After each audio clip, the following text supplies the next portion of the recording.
Assalamualaikum warahmatullahi wabarakatuh. Kita ketemu lagi teman-teman untuk belajar soal-soal kompetensi teknis, bimbingan dan konseling mempersiapkan mengikuti ujian P3K pada tahap ketiga. Untuk soal-soal yang saya share ini adalah request dari beberapa teman kita. Ada yang meminta untuk membahas soal-soal tentang kode etik, APKIN, dan juga untuk materi SMP. Pada dasarnya, kompetensi teknis bimbingan dan konseling itu kalau bisa kita kuasai sehingga bagaimanapun bentuk soal nanti yang keluar, teman-teman bisa memahami dan mengerjakan soal-soalnya dengan mudah. Terima kasih sudah mendukung channel ini dengan subscribe dan semoga bermanfaat. Nah, mari kita bahas beberapa soal kompetensi teknis bimbingan dan konseling. Untuk soal yang pertama, kaidah-kaidah perilaku yang menjadi rujukan bagi konselor dalam melaksanakan tugas atau tanggung jawabnya memberikan layanan bimbingan dan konseling kepada konseli disebut A. Etika konseling, B. Etika, C. Etika profesi bimbingan konseling, D. Etika guru. Nah, pada soal nomor 1 ini kira-kira jawaban yang benar mana? Jadi teman-teman bisa mengerjakan kuis yang ada di deskripsi ya, linknya saya share. Untuk soal nomor 1 ini, jawaban yang lebih tepat itu adalah yang C. Nah, mari kita bahas ya. Jadi etika, ini etika bukan yang hanya etika aja ya. Etika adalah suatu sistem prinsip moral, etika suatu budaya, aturan tentang tindakan yang dianut berkenaan dengan perilaku suatu kelas manusia, kelompok atau budaya tertentu. Kalau etika, profesi, bimbingan, dan konseling adalah kaidah-kaidah perilaku yang menjadi rujukan bagi konselor dalam melaksanakan tugas atau tanggung jawabnya memberikan layanan bimbingan dan konseling kepada konseli. Kaidah-kaidah perilaku yang dimaksud adalah 1. Setiap orang memiliki hak untuk mendapatkan penghargaan sebagai manusia dan mendapatkan layanan konseling tanpa melihat suku, bangsa, agama, atau budaya. Yang kedua, setiap orang atau individu memiliki hak untuk mengembangkan dan mengarahkan. Yang ketiga, setiap orang memiliki hak untuk memilih dan bertanggung jawab terhadap keputusan yang diambilnya. Yang keempat, setiap konselor membantu perkembangan setiap konseli melalui layanan bimbingan dan konseling secara profesional. Dan yang kelima, hubungan konselor dan konseli sebagai hubungan yang membantu yang didasarkan kepada kode etik atau etika profesi. Nah, kita lanjutkan kembali. Nomor 2, APKIN adalah singkatan dari A. Asosiasi Bersama Konselor Indonesia, B. Asosiasi Bimbingan dan Konseling, C. Asosiasi Bimbingan dan Konseling Indonesia, D. Asosiasi Guru Bimbingan dan Konseling.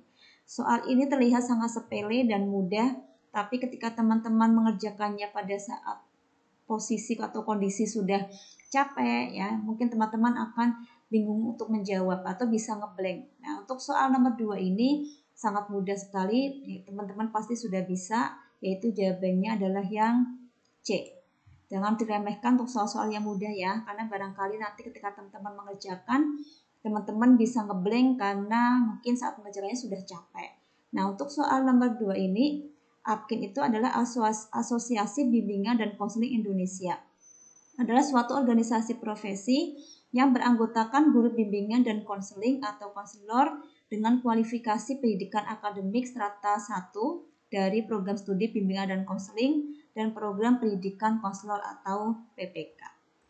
Soal yang ketiga, dasar kode etik profesi konselor Indonesia yang pertama adalah A. Undang-Undang Nomor 20, B. Pancasila dan Undang-Undang Dasar 45, C. Peraturan Pemerintah Nomor 74, D. Peraturan Menteri Pendidikan. Nah, kira-kira jawaban yang benar untuk soal nomor 3 adalah yang B ya. Jadi kita bahas di sini dasar kode etik profesi bimbingan dan konseling. Yang pertama yaitu Pancasila dan Undang-Undang Dasar 1945. Jadi ini yang digunakan yang pertama ya. Kemudian yang kedua, Undang-Undang Nomor 20 Tahun 2003 tentang Sistem Pendidikan Nasional. Yang ketiga, Peraturan Pemerintah Republik Indonesia Nomor 19 Tahun 2005 tentang Standar Nasional Pendidikan. Pasal 28 ayat 1, 2, dan 3 tentang standar pendidik dan tenaga pendidikan. Yang keempat, Peraturan Menteri Pendidikan Nasional Republik Indonesia Nomor 27 Tahun 2008 tentang standar kualifikasi akademik dan kompetensi konselor. Dan yang kelima adalah Peraturan Pemerintah Republik Indonesia Nomor 74 Tahun 2008 tentang guru. Soal nomor 4, setiap individu berhak memperoleh informasi yang mendukung kebutuhannya untuk mengembangkan dirinya. Pernyataan di atas adalah salah satu dari A. Kode etik konselor, B. Prinsip-prinsip pokok profesionalitas, C. Kaidah-kaidah, D. Kompetensi guru BK. Soal nomor 4 ini, jawaban yang benar adalah yang B, yaitu prinsip-prinsip pokok profesionalitas.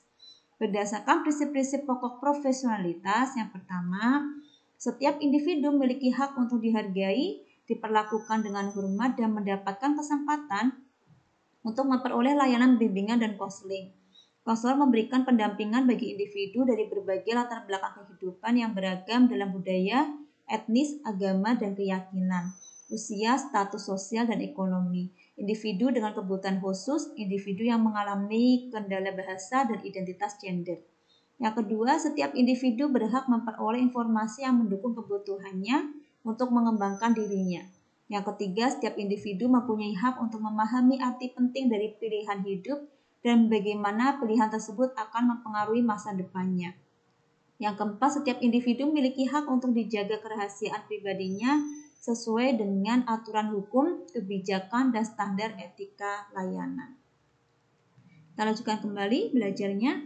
Soal nomor 5, Kode Etik Profesi Konselor Indonesia memiliki 5 tujuan, yaitu diantaranya adalah A. Mempunyai hak memperoleh informasi, B. Melindungi konselor yang menjadi anggota asosiasi dan konseli sebagai penerima layanan, D. Mendukung visi dan misi sekolah, C. Semuanya benar. Nah, mari kita bahas untuk soal nomor 5 ini, jawaban yang benar adalah yang B. Ya, nah pembahasannya adalah Kode Etik Profesi Konselor Indonesia memiliki 5 tujuan, yaitu yang pertama, melindungi konselor yang menjadi anggota asosiasi dan konseli sebagai penerima layanan. Ini ada di jawabannya ya. Kemudian nomor 2, mendukung misi Asosiasi Bimbingan dan Konseling Indonesia. Yang ketiga, kode etik merupakan prinsip-prinsip yang memberikan panduan perilaku yang etis bagi konselor dalam memberikan layanan bimbingan dan konseling. Yang keempat, kode etik membantu konselor dalam membangun kegiatan layanan yang profesional. Yang kelima, kode etik menjadi landasan dalam menghadapi dan menyelesaikan keluhan serta permasalahan yang datang dari anggota asosiasi. Soal nomor 6, sifat-sifat konselor yang baik sebagai berikut, kecuali A. Bersahabat, B. Toleran, C. Jujur, D. Sabar. Jawaban yang tepat adalah yang C. Kecualinya adalah jujur.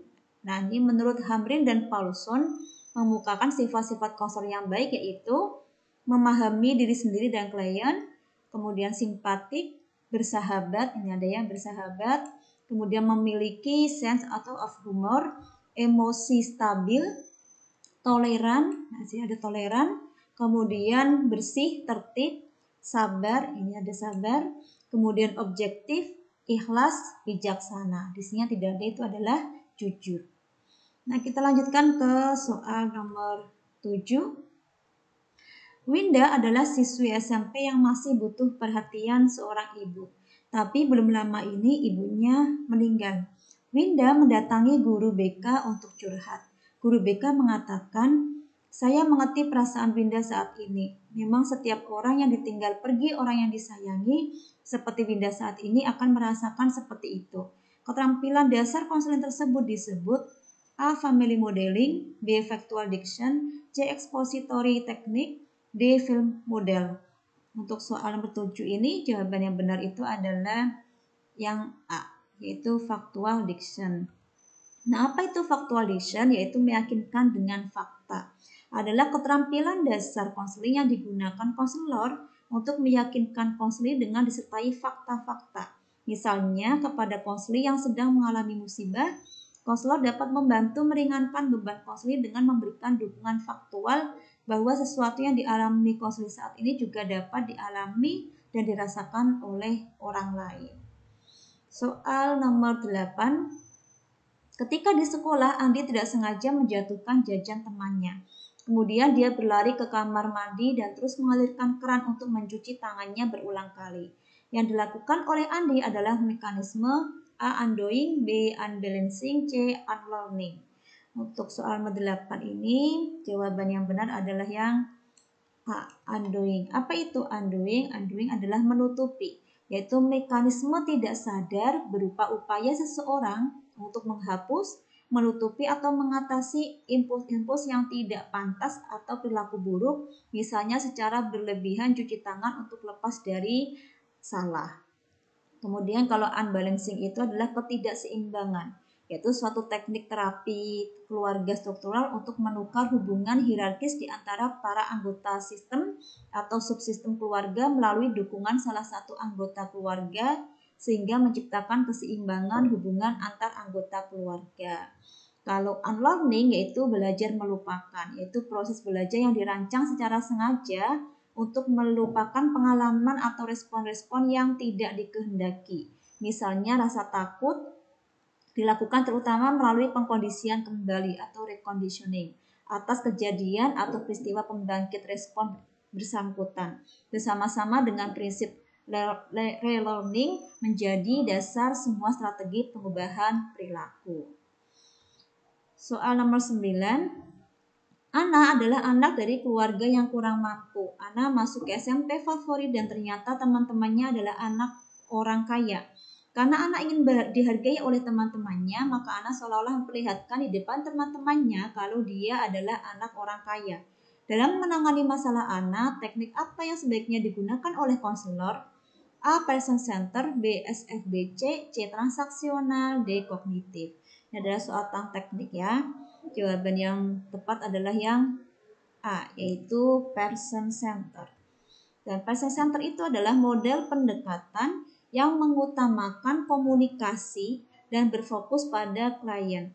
Konselor membantu konselor untuk mengenali dirinya dan masalah-masalahnya secara menyeluruh. Kemudian soal yang terakhir, Pak Judi mengajar kelas 7 SMP. Siswanya banyak yang belum bisa mengatur waktu antara bermain dan belajar sehingga nilainya rendah. Maka salah satu teknik konseling dalam pendekatan behavior yang tepat digunakan adalah A. Pembanjiran flooding, B. Self management, C. Timeout, D. Desensitisasi sistematis. Di sini tidak bisa mengatur waktu. Sudah kelihatan ya kalau jawabannya itu adalah yang B. Jadi yang tepat digunakan pendekatan behaviornya itu adalah self management.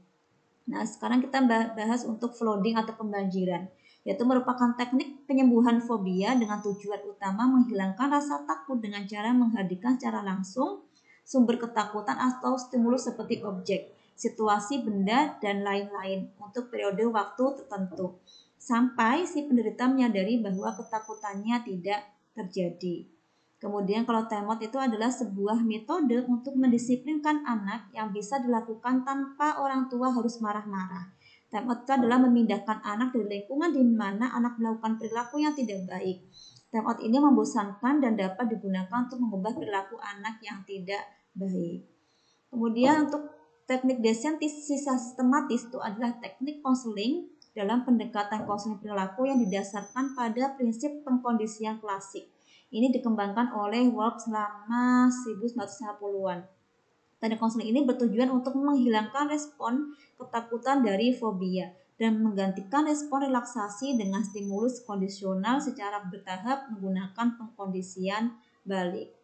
Dan untuk teknik self management itu adalah memberikan kesempatan pada konseli untuk mengatur atau memantau perilakunya sendiri dengan satu strategi atau kombinasi strategi untuk mengubah perilaku.